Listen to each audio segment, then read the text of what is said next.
Well, hello to my wonderful subscribers. I'm going to read today as a way of demystifying astrology and making it more personal as to why we would choose to come through a certain sign. What benefits would this bring us? What could we teach or learn from this? Because we did choose specifically. And here we are in 2025, in the last strawberry moon. 6 of the houses are under new rulership. And this is a really exciting time to be on the planet.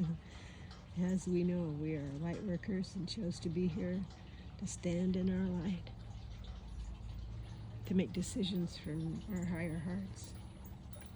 But I thought it would be very interesting to read about the soul lesson of the elements. During the course of many lives, every soul has gradually to learn to master the 4 elements in its being. Having attained a degree of self-mastery, it will begin to understand how to work in harmony with the angelic kingdom and to master those elements in the outer world. Although all who are born under the same sun sign share the same lesson, the ways in which this will be worked out in the character and life experiences will be diverse and governed by several other factors in the horoscope, especially the moon sign and its aspect with other planets. It will also be governed by the ascendant with its ruling planet and its aspects. I will interject something here. I highly recommend Diana Bowles. She figured mine out and I didn't even have a birth time. But she painstakingly figured it out, and she just has a way of bringing astrology to life with great humor and wisdom and understanding. I highly recommend her. She has a channel here on YouTube at Oil Painter, and Painter is spelled, her channel is spelled OILPNTR. And there you have it. So let me read some more. There is an infinite variety of ways in which each of the soul lessons has to be mastered, not only on the physical, but on all the inner planes of being. Each element brings many tests to the soul, many minor initiations, culminating in a major initiation, which brings illumination and complete mastery at that level. Perhaps the best way in which we can learn to rule our stars is through the regular practice of meditation. No one can do this for us. Each person is unto themselves absolutely the way, the truth, and the life. And if we can be masters of destiny, then we must give time, effort, and trouble daily to this task, letting nothing interfere with it. The reason for meditation, which should appeal to the practical and scientific brain, is this. Thought is vibration, and meditation of this kind means that the vibratory forces become so rapid that the coarser particles of matter are daily shaken out of our bodies, whether physical, astral, or mental. And as nature abhors a vacuum, finer matter pours in to replace it. So as time passes by, in practice co-joined with knowledge, we gradually find we have altered our mental body, and thus the same planetary vibrations no longer affect us as formerly. That which made us violently angry passes us by. We are differently polarized, thus responding only to the higher vibrations. And as we refine our bodies more and more, we shall in time fail to respond to any of the stellar influences that once compelled us. We have changed our characters, and we have changed the quality of the matter we are working through. And exactly to the extent we have done so, we have overcome our stars. Therefore, meditation is important, and it must be done regularly, or that coarser matter which was about to drop away will settle back in again. So that's an interesting and new way to look at meditation, isn't it? It seems reasonable to suppose that during the process of evolution, the soul does not specialize in any one of these lessons to the exclusion of all others until it has gained mastery. Just as a child in junior school will learn in an ordered way a little of all the basic subjects, so in each succeeding incarnation, the soul will continue on the lesson of its sun sign of that life. These lessons are closely related to each other, so that it is not always easy to discern, for instance, the difference between the lesson of brotherhood and the lesson of love. Life can never be confined into watertight compartments, and it's impossible to comprehend spiritual truth with the frontal mind, with its need to classify, dissect, analyze, and sort things out tidily. Spiritual truth and the meaning of soul experiences can only be discerned with deeper consciousness, as the mind and the heart develops. And during any one incarnation, this unfoldment will always be in accordance with the sun sign at birth. In this apparently simple heart lesson lies the royal road to harmony and health.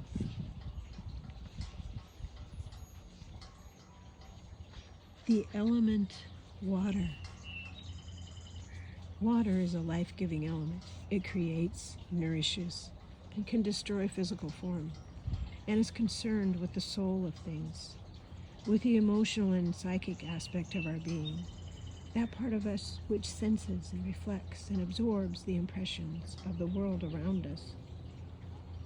When this element is strongly emphasized in a chart, it quickens the feelings, sensations, and sympathies, making that person readily aware of all the subtle nuances of thought and feeling in his companions.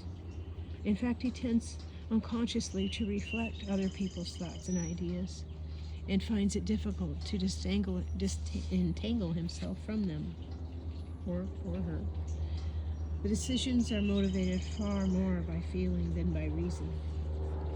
The water element is closely linked with the fluid contents of the body, the bloodstream and the glandular secretions, and in a general way with the astral plane of being, the plane of sensation and desire. The sun in a sign of this element indicates that the experiences of the present incarnation are for the purpose of strengthening and purifying the astral or desire body, and the soul lesson the water element teaches is that of peace. The element air. The air signs are all concerned with our close relationship with others. Gemini rules brothers, sisters, and cousins. Libra rules partners in marriage or business, also enemies and rivals. And Aquarius rules friends and group work of all kinds. So when the sun in the horoscope is placed in one of these signs, the soul lesson is brotherhood.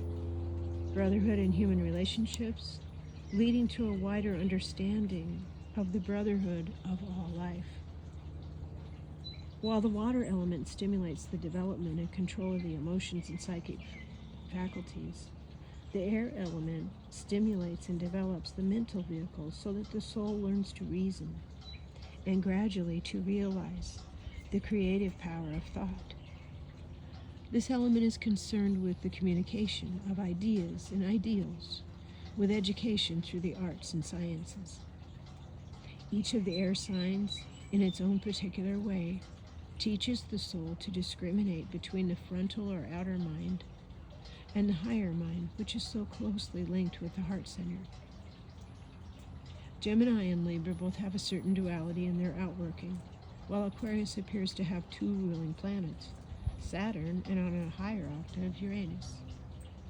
In humanity's development, the influence of Aquarius is already manifesting in the quickening mental awareness of people of all races and the rapid development of scientific knowledge. The immediate transmission of news is drawing the human family together in a way which has been impossible in the past, through making us aware of the triumphs and tragedies of people in other countries.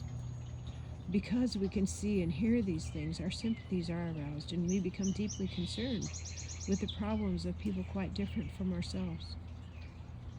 Across the world, There is a seeking for education, and improved communications have an important part to play in helping humanity to develop mentally and through mutual understanding to tackle problems together. So drawing closer in understanding and brotherhood, Aquarius is the sign of friendship and group work, so that more and more we shall see the nations coming together to form common markets and common working groups, which may even lead to a common government.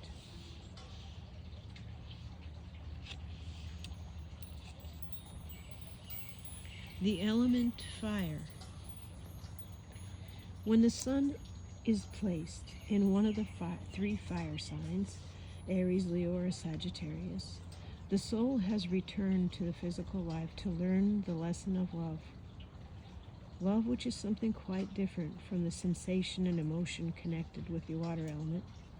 The love signified by the fire element is that positive, constructive kindness and will to good, described by the Greek word agape. This love is more than natural affection for family and friends, more than the deep love between a man and a woman, or a woman and a woman, or a man and a man. It combines all the warmth of these with a much wider dispassionate kindness and will to good, which embraces all forms of life. While the water signs teach the soul lesson of peace and the control of the astral or sensational body, the air signs teach control of the mind. The fire signs teach the soul how to work divine magic through the creative power of love. They bring life-giving warmth to the nature with an intense aspiration and devotion, which is of the will rather than of the feelings. The nature is full of vitality and an inspiring and infectious enthusiasm. The sun in any of the fire signs will give an instinctive faith in life's goodness. This may at times appear to be crushed by experience, but it will always spring up again. The fire element also brings a natural optimism, which helps the soul to visualize good, to work for it, to create it, by positive thought and the divine fire within the heart. When learning the lessons of the fire element, the young soul cannot help making mistakes through over-eagerness, which result in trouble and suffering. It's not easy in the early stages of the fire lesson for the soul to distinguish between self-will, which is of the lower desire nature, and the divine will, or inner light. The young soul will be filled with passionate enthusiasm, which may be centered on a person or a project, and will ride roughshod over every obstacle in its path to the fulfillment of its desires. This often involves a thoughtless disregard for the feelings of others, which can amount to actual cruelty. Fire is naturally assertive. Being light and warmth, it cannot hide itself away. Most people with the fire element emphasized are full of self-confidence and often rather rebellious against authority. They think they know best. Usually, they have a bubbling sense of joy, loving social life, and derive the keenest pleasure from every experience. Conversely, they can feel ready to explode with bottled up anger and resentment when held back by any kind of restriction. In these circumstances, their inner fire may break out fiercely and destructively.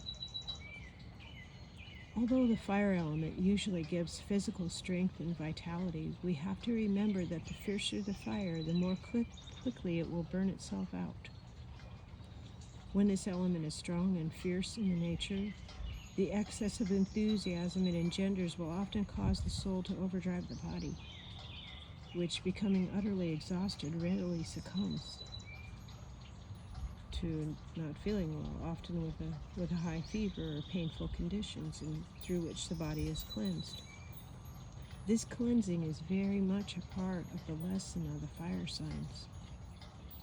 Often, the soul born under these signs will have returned to earth to work out karma made under the fire element in the past.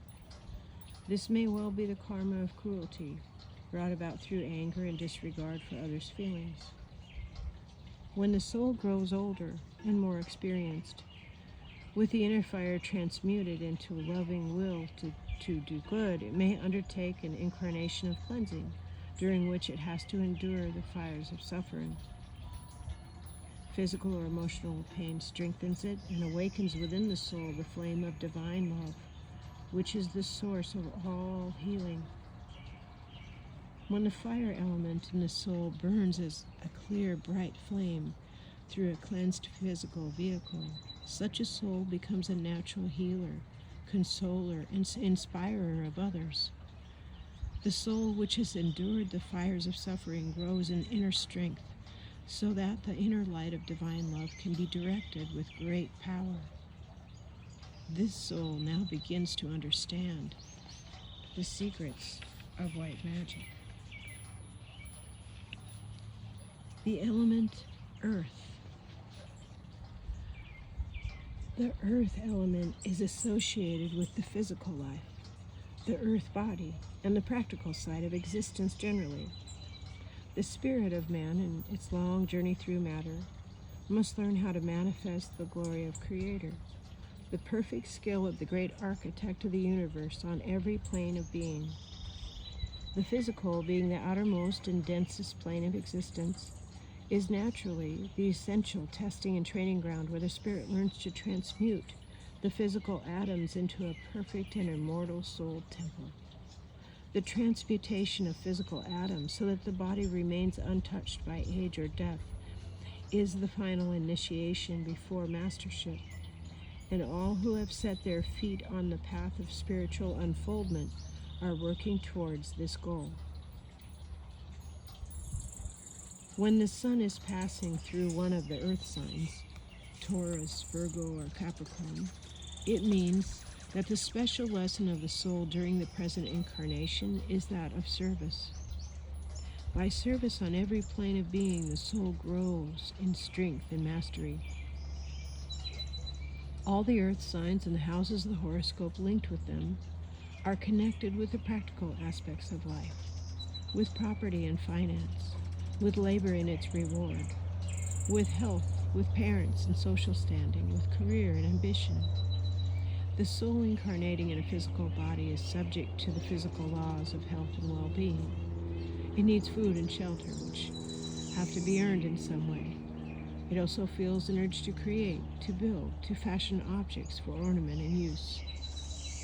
This deep need of the soul to create is clearly demonstrated by small children's love of play materials, which enable them to build, to mold, and make pictures, and by the joy which ordinary people find in creating their homes and gardens, in simple handicrafts and arts. Everyone comes to earth with a certain task to fulfill, a certain practical contribution to make to the community and to life as a whole. The type of work and employment to which a soul will be drawn is clearly shown in the birth chart by the disposition of signs and planets in the 2nd, 6th, and 10th houses. That is to say, those which are linked with the earth signs. The opportunities for material success or the setbacks and limitations which come into the life are the result of an exact outworking of karma designed to teach the soul that service is a law of life. To be able to spend oneself in hard work is probably the finest panacea in times of deep sorrow, while faithful performance of routine tasks, simple practical ministering to the needs of others, helps to restore the equilibrium in times of crisis. Quite apart from any material recompense, the pleasure in the work is work well done, the joy of bringing order out of chaos, and beauty out of ugliness, the sense of achievement, of self-respect and integrity, which comes to the soul through faithful service, is a creator-given bonus. Nevertheless, material recompense is the just reward for conscientious service on any plane, and this practical justice is one of the lessons of the earth element. Everyone has to, at some time, learn the occult laws concerning money and possessions, has to realize their spiritual significance and the responsibilities involved. The initiations of the earth element bring home the need for being just, perfect and true in all dealings. One has to learn to be a good and loyal servant as well as a wise, kind, and just employer. Every soul must learn to take care of responsibility for the happiness and well-being of others, perhaps through parenthood or through holding positions of authority, from the simplest overseeing to the government of a large organization. While learning the hard, practical lessons of the earth element, the soul also discovers a great deal about the operation of spiritual law. The ancient aphorism, as above, so below, as in heaven, so on earth, is especially applicable as the soul gradually learns how to bring the harmony of the heavenly spheres right through into physical manifestation. So those are the elements. And if you would like to know about your specific sign, as described in this book, Astrology, the Sacred Science, I would be happy to tell you or to make a little video about that. So you'll have to let me know in the comments. And I thank you for your patience as I have read this book. We've come to the end of the readings for now. I wanted to, and my hope is that this will be encouraging to you and perhaps help you find your way, help you remember what you came here to do. I hope it will encourage you to be your authentic self. Don't try to be like anyone else. Mother needs you to be you. She's known you since before you had a body. She will know you after you have walked on. And she asks that you be yourself. Stand in your light and be yourself. So thank you so much for stopping. I appreciate your listening, and I hope that you have a wonderful rest of your day. I am sitting out back with Miss Rosie. Let me move the camera so you can see her beautiful self. She is right there sitting under the bushes, and she's keeping a close eye on things, doing a heck of a good job. All right, bye for now.